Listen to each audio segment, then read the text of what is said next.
إن الحمد لله نحمده ونستعينه ونستغفره ونعوذ بالله من شرور أنفسنا ومن سيئات أعمالنا من يهده الله فلا مضل له ومن يضلل فلا هادي له وأشهد أن لا إله إلا الله وحده لا شريك له وأشهد أن محمدا عبده ورسوله صلى الله عليه وعلى آله وصحبه ومن سار على دربه واستنى بسنته إلى يوم الدين. يا أيها الذين آمنوا اتقوا الله حق تقاته ولا تموتن إلا وأنتم مسلمون. يا أيها الناس اتقوا ربكم الذي خلقكم من نفس واحدة وخلق منها زوجها وبث منهما رجالا كثيرا ونساء واتقوا الله الذي تساءلون به والأرحام إن الله كان عليكم رقيبا. يا أيها الذين آمنوا اتقوا الله وقولوا قولا سديدا يصلح لكم أعمالكم ويغفر لكم ذنوبكم ومن يطع الله ورسوله فقد فاز فوزا عظيما. أما بعد حي الله الجميع. Vous êtes tous les bienvenus à cette conférence qui va porter sur la torture.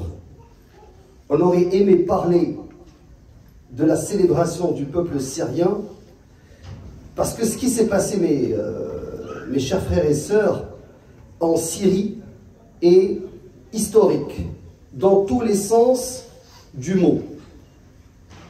Cette victoire sur Bachar al-Assad n'est pas la victoire contre un dictateur.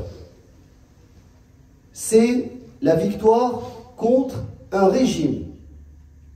Al-Assad, comme vous le savez, était président de la Syrie, mais il a presque hérité du trône de son père, Hafid al-Assad, qui avait commis aussi des crimes contre l'humanité, contre son propre peuple.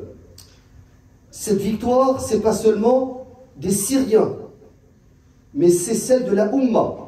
Et quand je dis celle de la Oumma, c'est de la Oumma contre l'un des pires régimes dans le monde musulman, parce que le sang qui a été versé, ce n'est pas seulement du sang syrien. Il y avait du sang indonésien, malaisien, algérien, marocain, tunisien, égyptien. La terre entière a contribué à cette victoire. Des opprimés contre l'un des pires tarout qui existent sur terre. Hier, la Syrie, à Dimashq, à Halab, à Hama, à Hims, dans presque toutes les villes syriennes, des milliers de personnes sont descendues. Les médias ont dit des milliers. Moi, je dirais des millions. Presque toute la Syrie est sortie. Pratiquants, non pratiquants, femmes avec hijab, femmes sans hijab, musulmans, chrétiens, druzes, alaouites, tout le monde est sorti pour célébrer le vendredi de la victoire, Jumu'at al-Nasr. Pendant 13 ans, ils essayaient au début de sortir les vendredis après le Jumu'ah dans ce qu'ils appelaient Jumu'atul Ghadab, les vendredis de la colère. Et hier, pour la première fois, après 13 ans, ils ont célébré le vendredi de la victoire. Vous savez qu'en 2021, 25% des réfugiés à travers le monde étaient syriens. 60% du peuple syrien a été déplacé. 50% des Syriens, vous savez, 50%, des millions, 13 millions, sont devenus des réfugiés. Et il a dit, قولته الشهيرة, sa célèbre phrase, فليفنوا جميعا أو يبقى الأسد. Il a dit qu'ils soient tous décimés et que l'Assad reste. Alors, cette grande célébration, ces milliers qui sont sortis pour célébrer cette victoire, normalement devraient nous pousser aujourd'hui à parler de cette réussite, de cette victoire. Parce qu'il y avait un espoir au début du printemps arabe que ces régimes sclérosés, ces régimes cancéreux, qui font en sorte que leur jeunesse s'expatrie, faute d'avenir, que ces régimes allaient être changés. Mais on a eu les échecs que vous connaissez en Tunisie, en Libye, en Égypte. Et en fin de compte, les gens disaient, voulez-vous qu'on soit comme la Syrie? Il vaut mieux qu'on se taise, qu'on s'expatrie et qu'on laisse ces régimes pourris, akramakumullah, diriger le monde musulman. Donc, cette victoire, c'est une lueur d'espoir. Mais il y a toujours un bémol. Il y a un cependant. Il y a un néanmoins. Quel est ce bémol? Qu'est-ce qui vient gâter ces célébrations? C'est qu'en même temps qu'il y avait des milliers qui affluaient pour célébrer, il y avait des milliers qui affluaient non pas pour célébrer, mais qui allaient voir les prisons, les centres de détention, les prisons secrètes, les prisons souterraines et les hôpitaux pour demander des nouvelles de leurs proches. Et là, le monde hypocrite a découvert qu'il y avait quelque chose qui s'appelle la torture, al-ta'dhib. C'est comme ils ne savaient pas. Kadhabu Allah. Et je vous dis, regardez, ça c'est au Canada que ça a été fait, ce rapport-là. Le rapport de la commission Harrar. Et ça date de l'après 11 septembre. Et j'ai lu ce rapport. Et il y a un autre rapport de plusieurs tomes, le rapport de la commission Yakubouchi. Ce sont des Canadiens qui ont été torturés en Syrie. Souria al-Mumana'a, Souria al-Thawra, Souria al-Muqawama, Kadhib. Bachar al-Assad, torturé pour le compte de la CIA.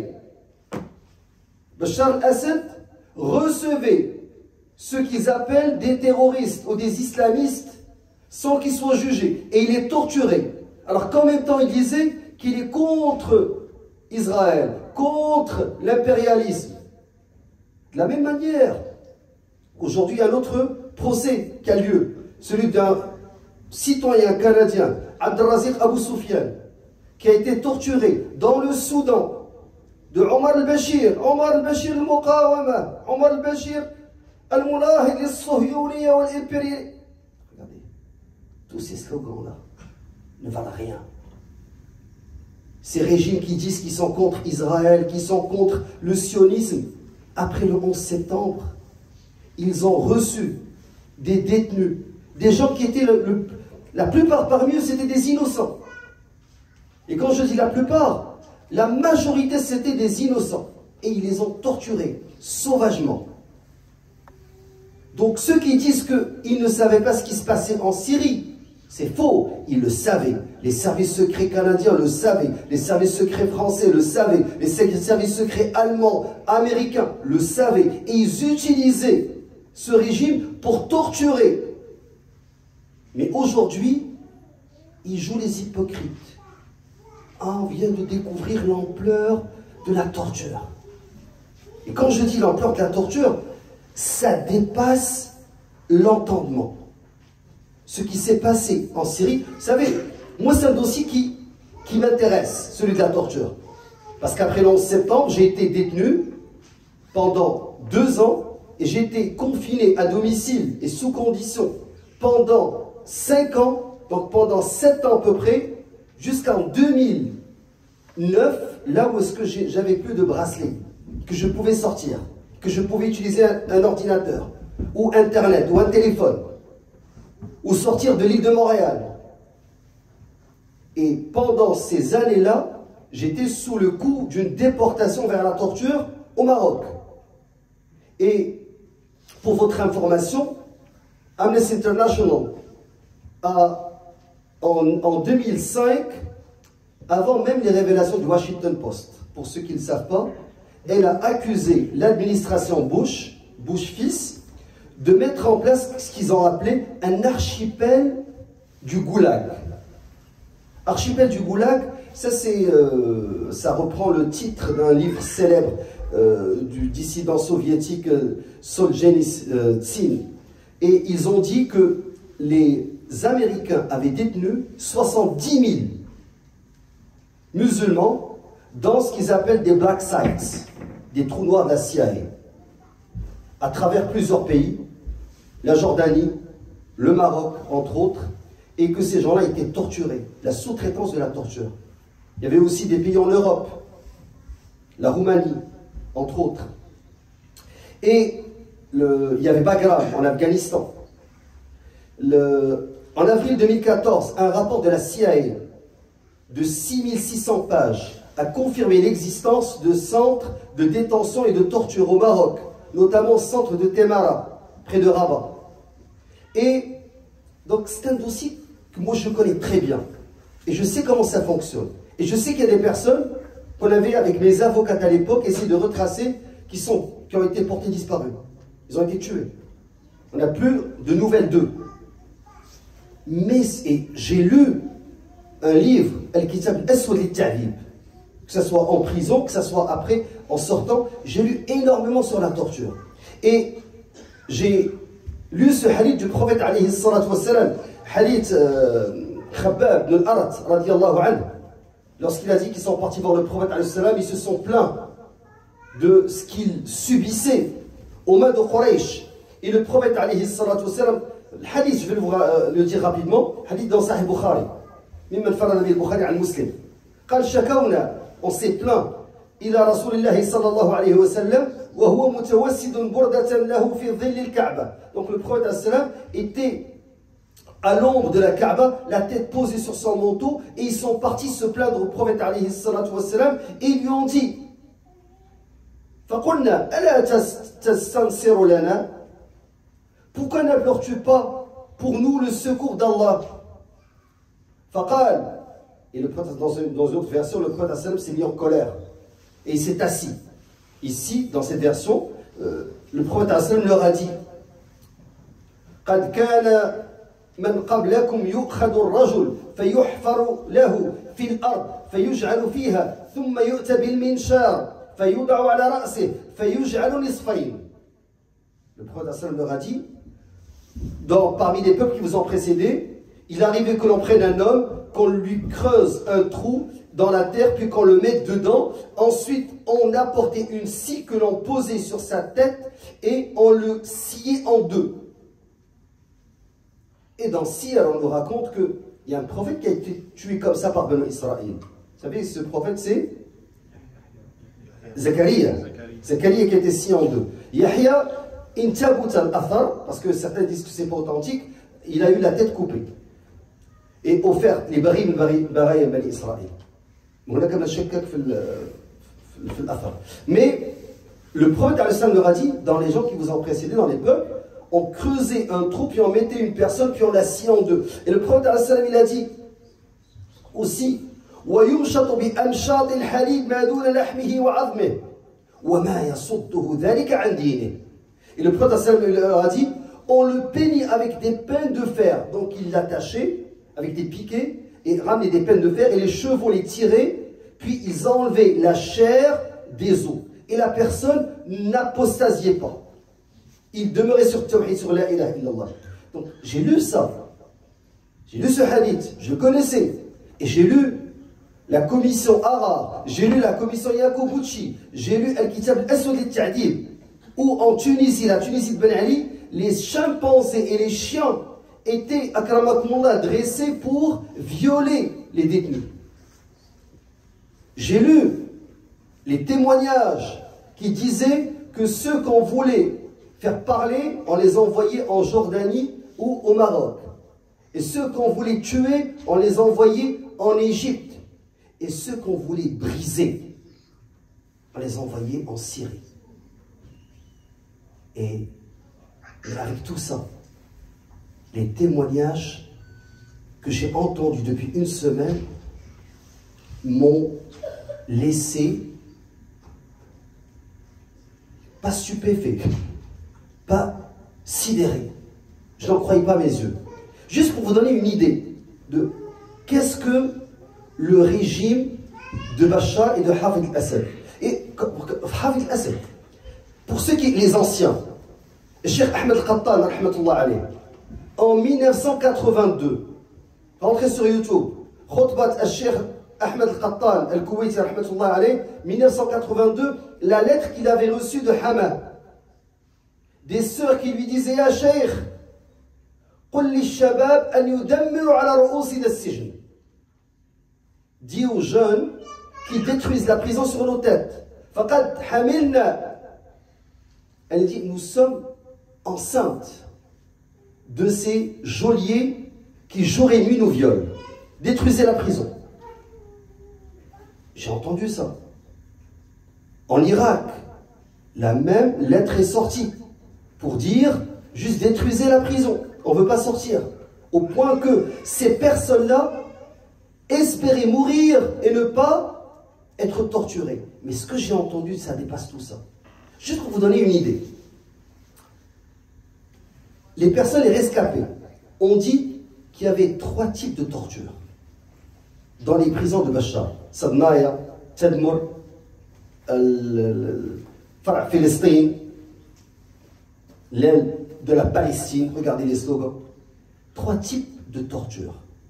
Quand je dis 3 types, c'est 3 formes, excusez-moi. Parce que le réseau syrien des droits de la personne, donc le réseau syrien pour les droits de l'homme, le réseau syrien des droits de l'homme, a évoqué que le régime déchu a utilisé 72 différentes formes de torture dans plus de 50 centres de détention. 72 formes. Mais ces 72 formes reviennent à 3 types de torture. Une torture physique. Et l'une des rescapés, elle a dit: ils nous enlevaient les ongles, nous arrachaient les ongles des mains et des orteils. Mazin, le jeune qui a été torturé, puis qui a été accepté comme réfugié en Hollande, puis lui ont menti, lui ont dit qu'elle amène, rentre, et on ne va pas te torturer, puis on ne va pas torturer ta famille. Il a dit qu'il prenait son organe génital et le serrait au point qu'il pensait qu'il lui avait coupé son organe génital. Ensuite le relâcher. Ça, c'est torture physique, ils ont dit. Avec le temps, ils pouvaient l'endurer. Quelqu'un dont l'organe génital est serré avec des pinces en métal. Et Mohamed Ben Yami a eu le même, mais pire. Mohamed Ben Yami, c'est l'Éthiopien britannique qui a été enlevé en Afghanistan, qui a été torturé au Maroc, centre Temara. Où est-ce qu'il a dit qu'ils ont pris son organe génital avec une lame de rasoir. Et il lui faisait des fissures et prenait le mushaf et le mettait dans des égouts. Et il a dit que lorsque les services secrets marocains le torturaient, ceux qui assistaient, c'était 2 agents, des femmes. Une américaine et une qui s'appelait Sarah de Canadian. Et ce que je vous dis, c'est je l'ai versé dans mon dossier et dans la poursuite contre le gouvernement du Canada. Pour que sachez que j'étais au courant de ces types de tortures et ça dépasse tout ça, la Syrie. Parce que ce que ces rescapés ont dit, ils ont dit que la torture physique, ils pouvaient l'endurer avec le temps. Mais il y a 2 autres types de torture que tu ne peux pas endurer. La deuxième, c'est la torture psychologique. Quand on t'amène la photo de ta fille, alors on te dit, on va la violer à l'extérieur. Tu es en prison, ta fille, on va la violer. Quand on filme ta femme, qu'on amène la photo de ta femme nue, et qu'on rit, et qu'on te dit qu'on va la violer, et qu'on te laisse comme ça, et qu'on te laisse entendre des cris, en te faisant croire que c'est ta femme qui est à l'étranger, mais qu'on l'a attrapée. Et l'autre type de torture, c'est la torture sexuelle. Et cette torture sexuelle, elle est faite pour briser la personne.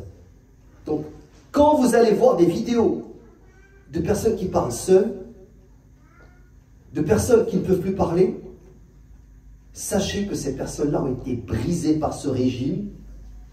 Et si il n'y avait que cela dans toute cette révolution, il y en a qui l'appellent Thawra, révolution, il y en a qui l'appellent Jihad, fi sabilillah, Allah Azza wa Jalla ya'lam bin nawa'i ya'lam bin niyat, innama al-a'malu bin niyat, les actes ne valent que par les intentions. S'il n'y avait que cet avantage, que ce régime de torture cesse, Wallah, ce serait suffisant, ça serait un acquis. Bien entendu, nous tous, on espère et on invoque Allah Azza wa Jal que cette libération de Sham soit un prélude pour la libération de Beit al-Maqdis, soit un prélude pour la chute de tous ces régimes qui ne sont là que pour torturer leur propre population. Mais s'il n'y avait que cela, que cette torture cesse, ça serait suffisant. Quelques exemples de torture. Une femme qui a été enlevée à ses parents à 19 ans et qui vient de sortir à 32 ans avec 3 enfants. Elle dit: j'ignore leur père. Elle a été enlevée à 19, elle sort à 32 avec 3 enfants. Des années de viol et de torture. Cet autre témoignage d'une femme qui m'a choqué. Elle a dit, elle ne dit pas ces êtres humains, elle ne dit pas ces animaux. Ils n'ont pas d'humanité, ces gens-là. Ils nous laissaient aller aux toilettes, mais compter 3 secondes. Et comme il n'y avait pas de nourriture, il n'y avait pas d'eau, ça se passait rapidement dans ce qu'ils appelaient des toilettes, mais c'était un trou. Et les hommes étaient à l'extérieur, et quand ils rentraient, c'était 1, 2, 3. Tu dois sortir. Le stijmar, ou le stinja, ni eau, ni papier. Elle a dit, il y a un jeune qui a été arrêté, un jeune étudiant, et ce jeune, il venait de rentrer, donc il avait encore le ventre plein. Il les a suppliés. Il leur a dit, j'embrasse vos pieds et vos mains. Donnez-moi le temps suffisant pour que je fasse mes besoins. Mais il a dépassé 3. Elle a dit, ils l'ont fait sortir devant nous, parce qu'ils font une longue file. Et leur ouvre la porte des toilettes 2 fois par jour. Et quand il a terminé, il a dit, tu as dépassé 3 secondes. Il a dit, je ne pouvais pas. Il a dit, cool, mange tes excréments. Il a dit non. Il a commencé à le battre. Il a dit, il les a mangés devant nous. Et cette même femme, elle a dit, une jeune étudiante a été arrêtée et comme elle n'avait pas bu depuis des heures, elle leur a dit, s'il vous plaît, est-ce que je peux avoir une gorgée d'eau? Et tout le monde a crié. Pourquoi elles ont crié?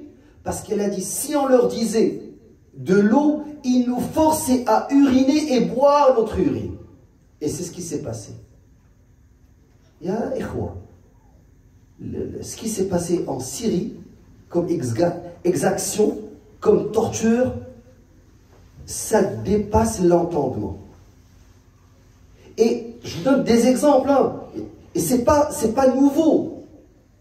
Il y a un commandant dans l'armée de Hafez al-Assad qui vient de livrer un témoignage, vous pouvez le voir, je peux vous envoyer la vidéo. Et lui, il a dit qu'il est rentré à la ville de Hama en 82. Et on lui avait dit, les consignes qui avaient été données, c'est de massacrer tout le monde. Il leur a dit, on ne veut pas les frères musulmans qui se sont soulevés à l'époque. Non, non, tout le monde. Alors lui, il a dit, on est rentré dans une mosquée, et la première personne qui était là en train de prier, quelqu'un, un berbe, pas de barbe, on lui a dit, qu'est-ce que tu fais dans la vie? Il a dit, je suis médecin. Qu'est-ce que tu soignes? Il a dit, les yeux. Il a dit, un des officiers a sorti son couteau, il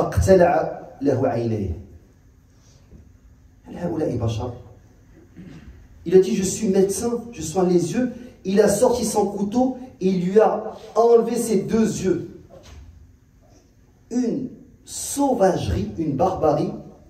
Là, vous allez me dire, La yarqubuna fi mu'minin illa wala dhimma.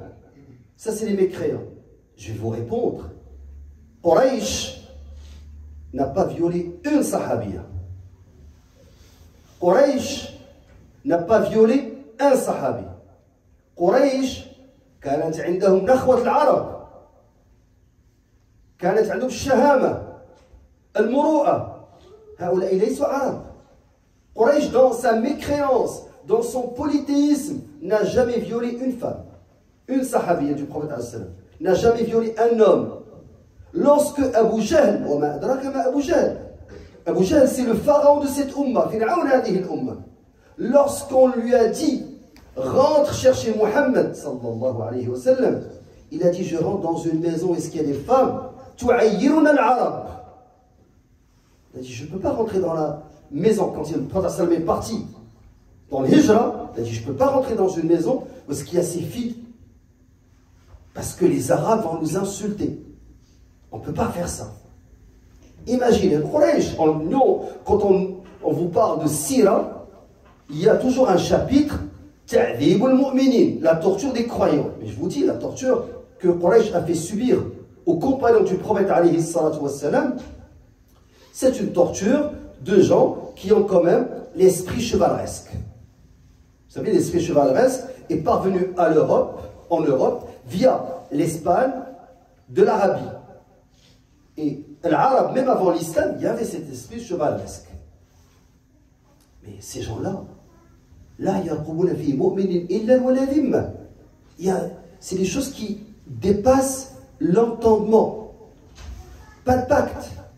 Mazin, le jeune qui a commencé à militer pour plus de liberté. Ils ne sont pas sortis pour dire Sharia islamia, Dawla islamia. Ils disaient Hurriya, liberté. Tout simplement. Ce jeune-là, qui a été torturé sauvagement et qui est parti en Hollande, je vous recommande son témoignage, il le faisait les larmes aux yeux, on lui a promis que s'il revenait en Syrie, il n'allait pas être torturé, mais que s'il ne revenait pas, on allait s'en prendre à sa mère, à ses sœurs, et il n'a pas écouté les consignes les recommandations de ses avocats, ni les conseils de sa famille, et il est revenu.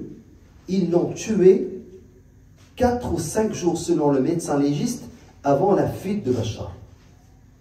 Et ils l'ont torturé pendant 4 à 5 ans. Depuis son retour, 4 ans qu'il est torturé. Et 4 à 5 jours, il a été tué et ils lui ont arraché les yeux. Même la personne a dit, il y avait même un commerce des organes vitaux. Ils ont trouvé plusieurs personnes sans organes. Donc, je vous parle de torture parce que ce régime-là se maintenait en place par la torture. C'est un outil de pouvoir. Vous savez, il y a en Occident, il y a des gouvernements qui font, ici au Canada par exemple, au Québec, on a dit que le gouvernement du Québec, pendant le Covid, a dépensé beaucoup d'argent pour faire de la fausse propagande pendant le Covid. Alors, ils ont dépensé plus que la Colombie-Britannique, plus que d'autres provinces en termes de publicité. Mais là-bas, ils ne dépensent pas de l'argent pour faire de la publicité pour le gouvernement. Non, non, ils terrorisent la population. Les gens, hier, quand ils célébraient, ils disaient, pour la première fois, les murs n'ont plus d'oreilles, on peut parler. Et parmi les bienfaits de cette révolution, c'est que Bachar était, et ça c'est mon deuxième point, était présenté par l'Occident comme le rempart contre les barbus. Hafid Assad, son père, un jour, il a dit, si les Américains ne me laissent pas en paix, je vais laisser pousser ma barbe. Alors il leur dit, faites attention, parce que nous, on est un pays limitrophe avec l'entité sioniste, et s'ils ne laissent pas en paix, je vais laisser pousser ma barbe. C'est-à-dire, il leur a dit, je suis un rempart contre les barbus. Donc, il s'agit d'un régime de Hizb. Quel Hizb? Quel parti? El Ba'ath. Parti laïque. Et c'est une minorité nussayrite. Ça n'a rien à voir avec l'islam. Al-Nussayriya akfar min al-Yahoud wa al-Nasara, dit Cheikh l'Islam Ibn Taymiyyah. Et il a dit, chaque fois que cette secte, et ce n'est pas des Alaouites, c'est des Nussayrites, c'est la France qui les a nommés Alaouites, à chaque fois qu'ils ont eu l'occasion, ils se sont défoulés contre les sunnites et contre les musulmans. Donc, c'est un parti laïque, et c'est ce parti laïque qui faisait peur des barbus, qui vient d'être défait. Et là, on a découvert les gens. Aujourd'hui, il y a des journalistes qui ne portent pas de voile, il y a des actrices, il y a des chanteuses qui disent ouvertement dans les réseaux sociaux, on se sent en sécurité avec les barbus qui nous ont délivrés de ce régime soi-disant progressiste laïque, mais qui ne respectait aucune valeur, aucune éthique, aucune morale. Ça, c'est l'une des grandes réalisations de la révolution du djihad syrien. C'est l'un des grands acquis. C'est que le monde a découvert que ceux qui torturaient, c'était les laïcs. Ceux qui disaient, nous sommes les remparts contre la barbarie. Troisième point, c'est l'hypocrisie occidentale. L'Occident qui découvre aujourd'hui, avec stupeur, Sadnaya, qui a construit cette prison? Une compagnie allemande. Ah, il vient de découvrir qu'il y avait une prison de 3 étages souterrains. Mais ce n'est pas une compagnie syrienne qui l'a construite. C'est les Allemands qui l'ont construit. L'Occident vient de découvrir qu'il y a la torture. Maher Arar, en 2002, citoyen canadien d'origine syrienne, marié à Mounia Mazir, citoyen canadien d'origine tunisienne, revenait d'un voyage de Tunisie. Il a fait une escale. Vous savez, à l'époque, il n'y avait pas de vol direct. Il y avait, quand tu venais de Casablanca, de Tunis, tu devais faire escale à JFK, à New York. En 2000, j'ai été kidnappé d'un avion avec mon épouse par le FBI et la CIA avec des armes. Et c'est documenté. Et on m'a retrouvé avant comme envoi vers la torture. Maher Arar a été kidnappé en 2002. Et il a été envoyé en Syrie. Et le gouvernement canadien a reconnu, il y a une commission d'enquête, et ils lui ont versé à peu près 27 millions de dollars. Et les excuses du Premier ministre et du Parlement canadien. Et dans le rapport, c'est écrit que les autorités canadiennes, la GRC, le SCRS, ont trempé dans son enlèvement par les Américains, et les Américains l'ont livré à la torture. Alors c'est documenté. La détention à New York et le renvoi en Syrie. Donc ici, c'est écrit comme quoi il a été, sans le témoignage des autorités américaines, je ne puis conclure quel rôle, s'il en est, la demande de la GRC de diffuser un avis de Gay dans les textes a joué dans les décisions américaines de détenir M. Arar, de renvoyer en Syrie. Alors, ils l'ont envoyé en Syrie, et là, il est arrivé le 9 octobre 2002. Il a été tenu au secret jusqu'au 22 octobre 2002. Durant cette période, il a été interrogé et torturé. Et les... Vous savez, Maher Arar, sa femme, Mounia Mazir, elle a écrit un livre. Ya Ummas Iqra, vous devez lire. Son livre, il s'appelle « Les larmes emprisonnées ». Et lorsque Maher est revenu de la torture, la première nuit qu'il est venu, sa femme s'attendait à ce que son mari vienne avec elle, avec les enfants. Il est rentré dans une chambre et il a fermé la porte jusqu'au matin, sans lui parler. C'est qu'il était... Les gens disent « Ah, mais il a reçu des millions de dollars ». Il a été brisé par la torture. La torture, c'est le mettre dans le coffre arrière d'une voiture et l'enfermer pendant 3 jours. Parce que tu défèques, tu urines et tu as à peine quelques gouttes d'eau pour ne pas mourir. Mais alors, il était jeté pendant des mois dans un trou. Parce qu'il était avec des cafards, des rats, dans des conditions d'hygiène que vous ne pouvez pas imaginer. Il n'y a pas que Maher Arar, il y a 3 autres citoyens canadiens. La commission Yacouboutchi, lisez leur... El Malki, entre autres, lisez leur détention. Comment ils ont été aussi détenus suite aux recommandations du projet qui a été lancé par la GRC, c'est le projet AO Canada.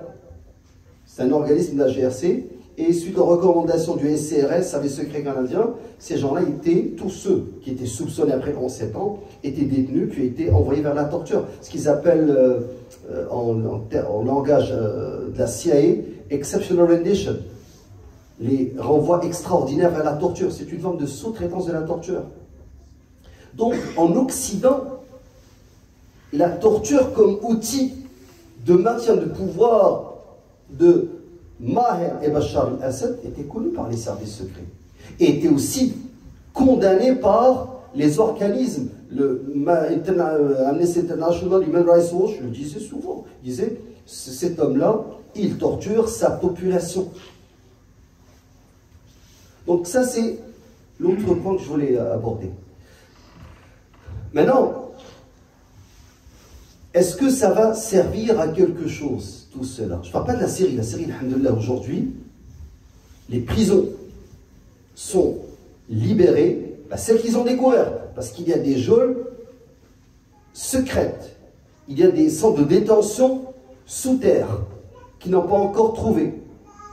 Et ils promettent même l'amnistie aux gardes. Si un gardien qui revient, qui leur livre les secrets pour libérer ces personnes-là, ils sont prêts à l'amnistier, ne pas le punir, ne pas l'emprisonner, ne pas le condamner, ne pas l'accuser. Et je parle des autres pays. La torture dans nos pays d'origine, dans le monde musulman, est encore pratiquée. Elle est pratiquée sous plusieurs formes. Elle est pratiquée aussi sur les personnes qui sont inconnues, qui ne sont pas très connues. Et aujourd'hui, par exemple, si j'ai Al-Hayr, ou en Arabie, où est-ce que les savants, les chouyours, les imams sont détenus, où est-ce que les femmes sont détenues.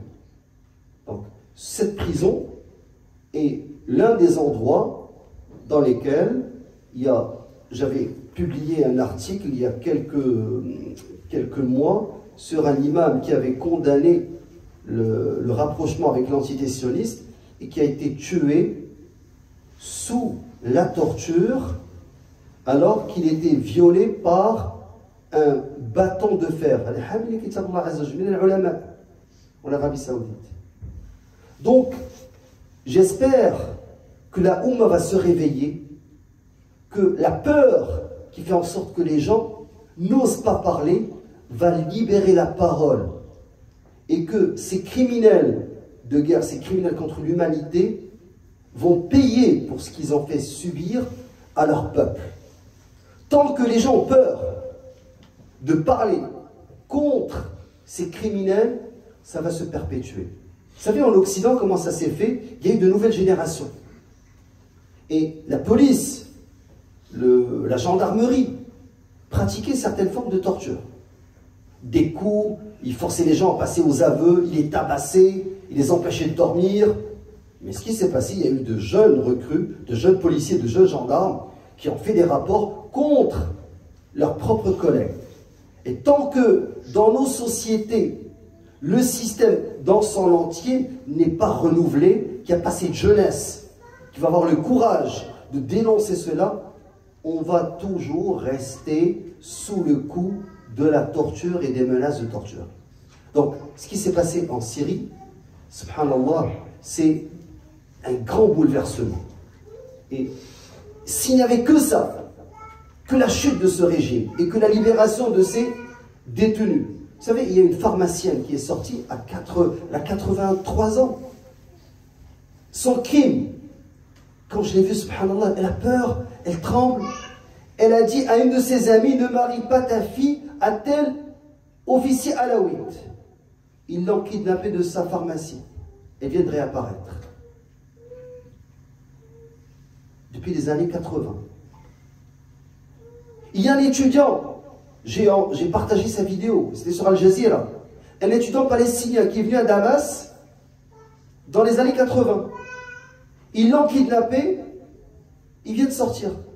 Il a dit, ça fait 43 ans.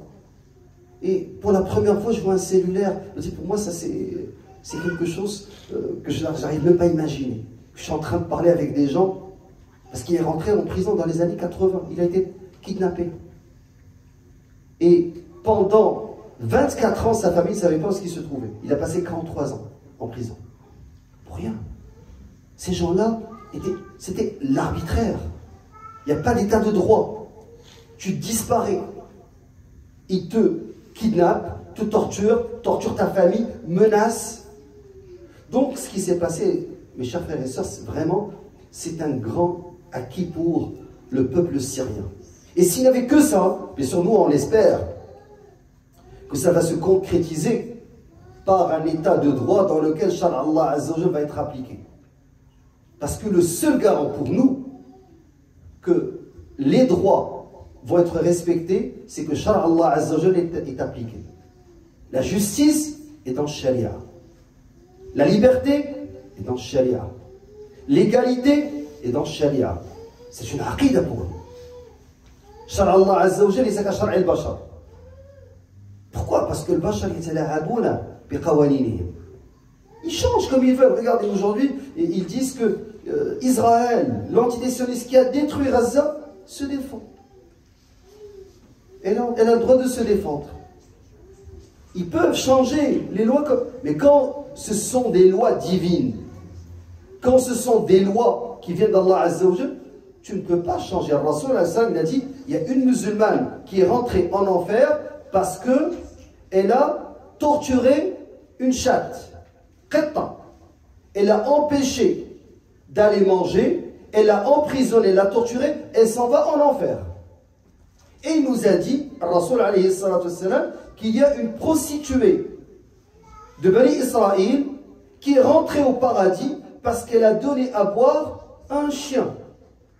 Donc Rasoul alayhi salam, dans la Sharia, nous montre que la torture d'un animal t'empêche d'aller au paradis. Et ces gens-là, subhanallah, ils peuvent jouer avec leurs lois. Et c'est pour cela, le seul garant, c'est Shar' Allah Azza wa Jal.